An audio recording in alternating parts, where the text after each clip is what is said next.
All right, folks, today we are turning mud into primitive pottery to hold things like mud. Primitive Pottery 101 coming at you. So right out behind my barn here, I've got a clay deposit that comes right out of the hillside. This particular clay that I have locally does need to be processed a little bit, and I'm going to need to add a little bit of temper to this. I'm going to talk about what that means here a little bit later on.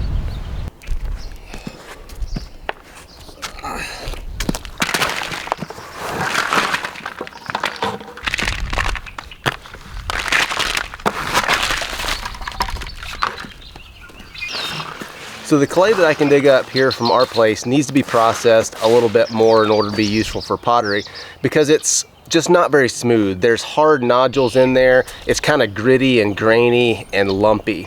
And so I'm just gonna spread it out on this tarp, and we're gonna let this dry, bone dry, and then we're gonna grind it into a very fine, almost flour-like consistency. And that's gonna help break up all of these nodules and get this ready for actually mixing into a useful clay. All right, so once our clay dries, it's going to look like this. It's very hard and it's stuck together. And so in order to process this, you're gonna have to have some pretty sophisticated tools, and I just happen to have one right here. One big rock, and one not so big rock. So people have been processing clay like this for a very long time. It is not complicated. Start with a little pound, and then you can start just grinding just like you would wheat or corn to make flour.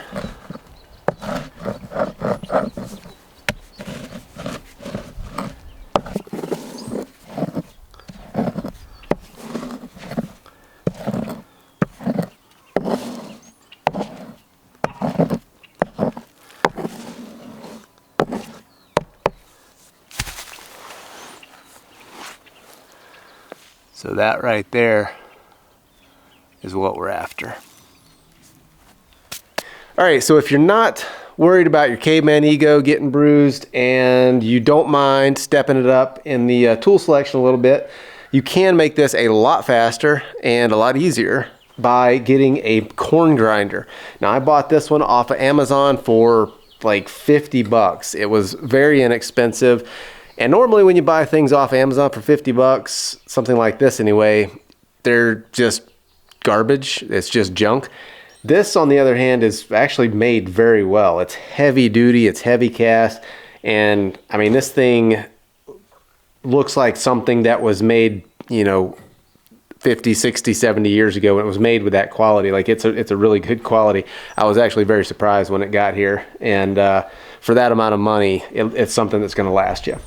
So if you're gonna be processing a lot of clay, I would highly recommend going this route. So you just drop the little clay nodules in there, and if you don't put a whole bunch in there, it doesn't get bound up, but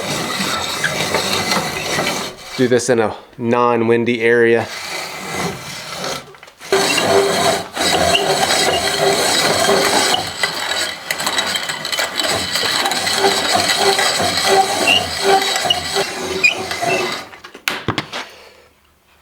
And so after a good arm workout, you got a bucket full of this stuff. So before I go any farther, I've got to give a shout out to Andy Ward's Ancient Pottery. I have learned so much from this guy's videos. So if you really want to learn the ins and outs of primitive pottery, you should definitely go check out Andy's channel.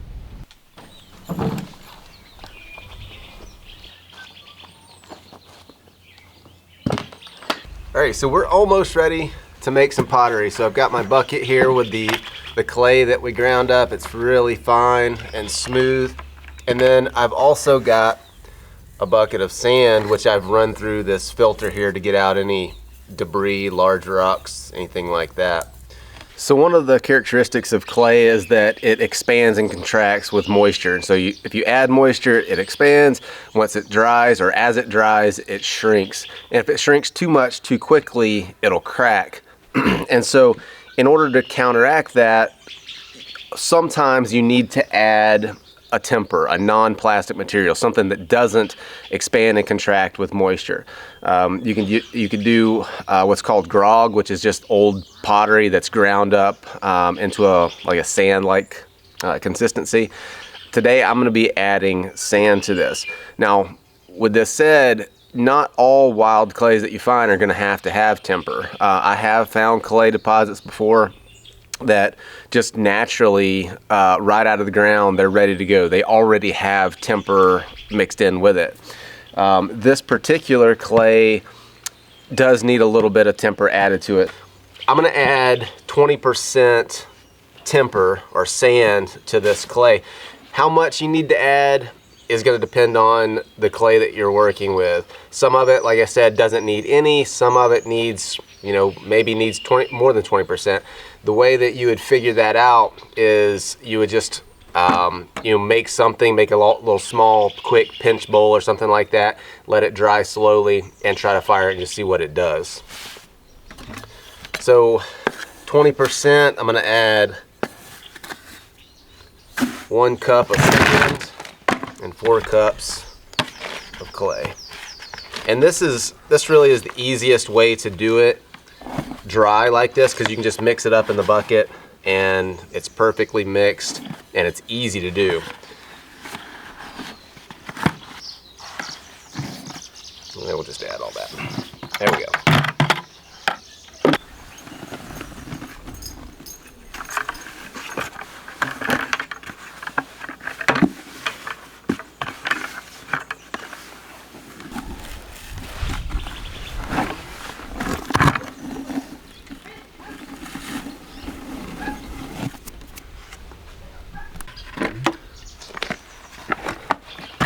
We'll just add a little water.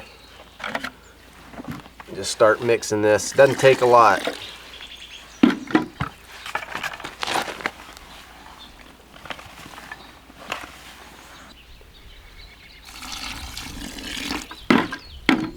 Alright, so I've already dusted my board here with just a little bit of dry clay just to help keep things from sticking.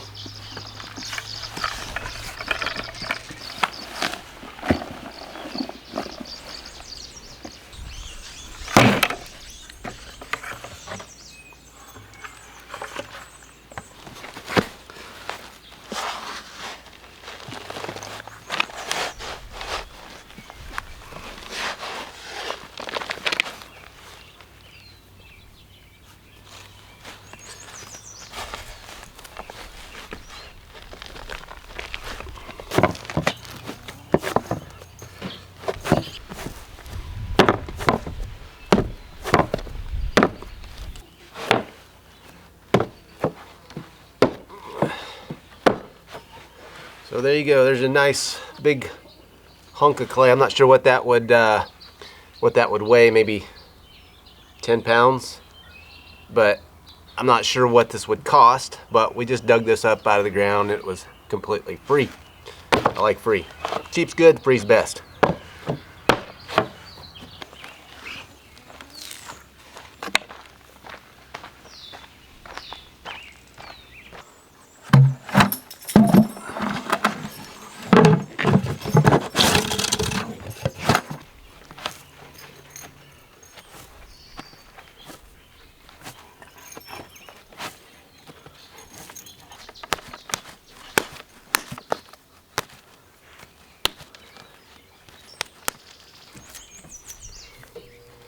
When you are working this clay and you're bending it, if it starts to crack, you just need to add a little more water.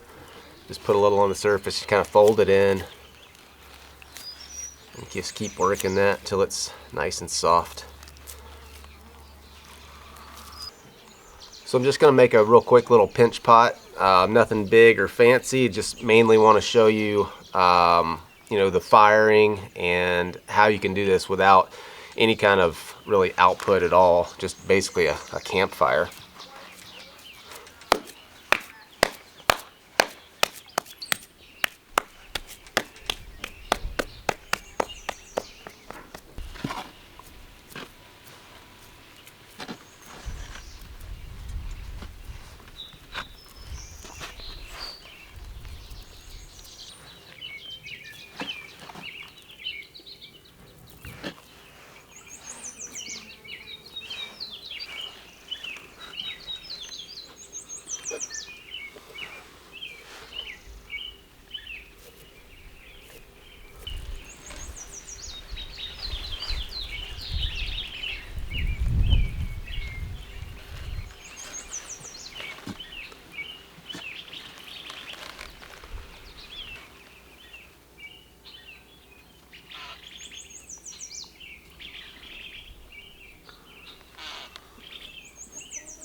So we'll just let this sit there for a little bit and firm up.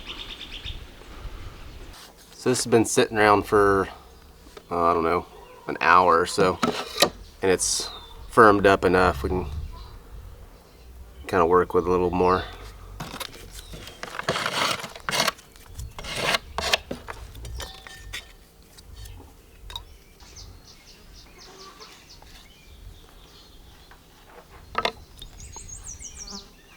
All right, so that's all I'm gonna do on this one. To let this dry, I'm gonna turn it rim down, and then I'm gonna set this in the, I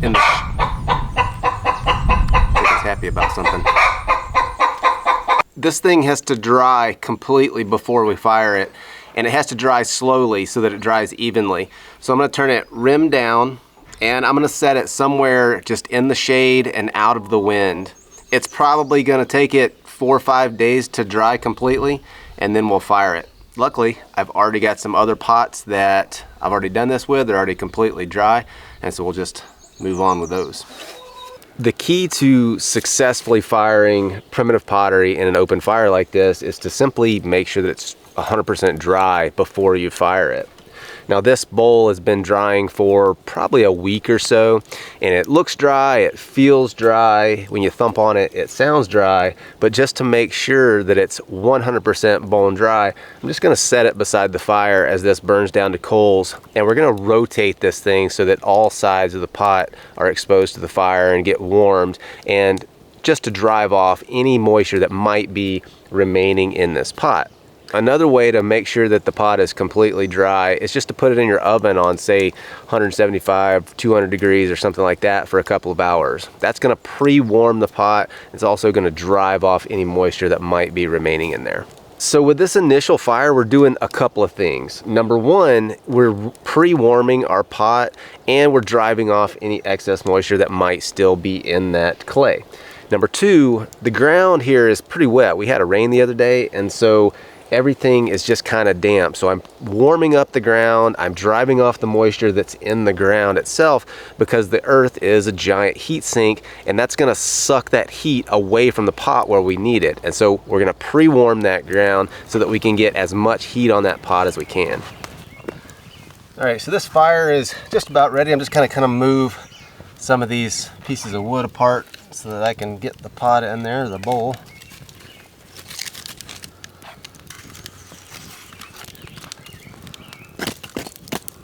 So right here I've got a rock. I'm just gonna kind of set my bowl on top of that rock and then cover it with this piece.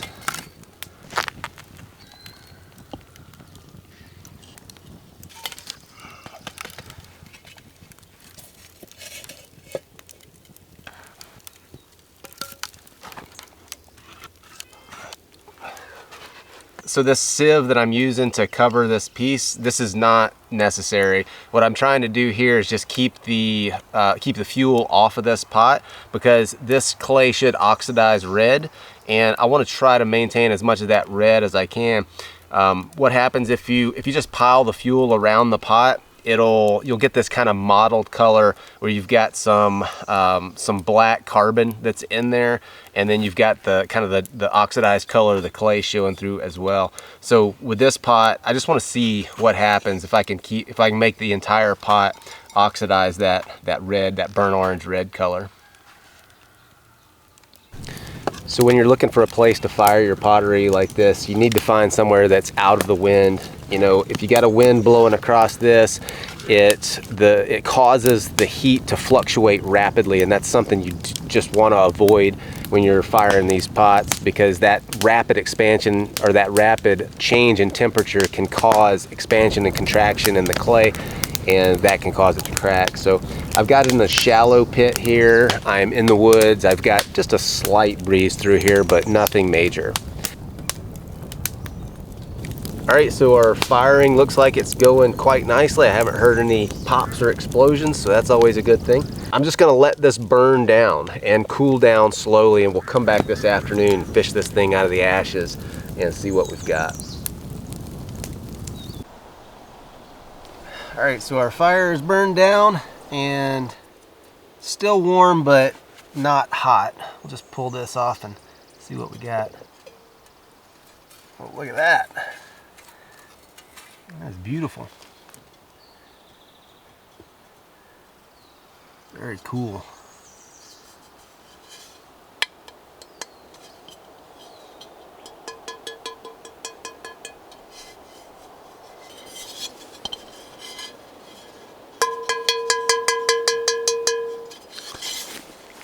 So this turned out nice. I'm really happy with the way it turned out. There's no carbon on it at all, and it all oxidized that nice kind of terracotta color that this clay turns into. There is one little crack right here, but that was there before I ever fired it. That was just a drying crack. And the reason that that's there is because I left this pot on its bottom for a little too long while it was drying, and this rim just dried out a little too quick and kind of pulled apart a little bit. If I had set this pot over on its rim and let it dry like that from the get-go, probably could have avoided that.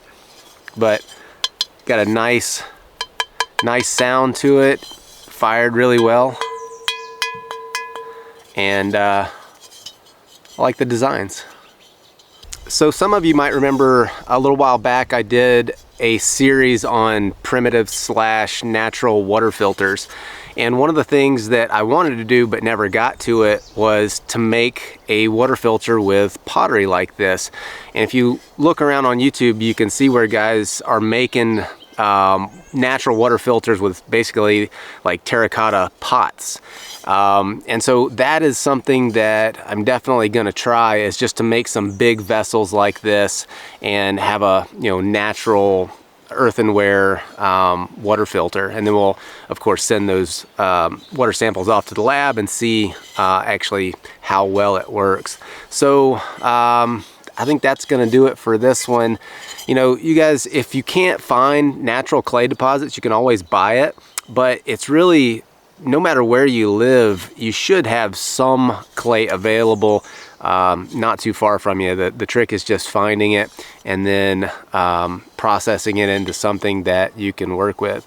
I hope it inspired you to get out there and get your hands dirty and create something from just things that you can find in nature. That's one of the things that draws me to all of this stuff, is just taking raw natural materials and making something not only functional but also beautiful. So we'll see y'all on the next one.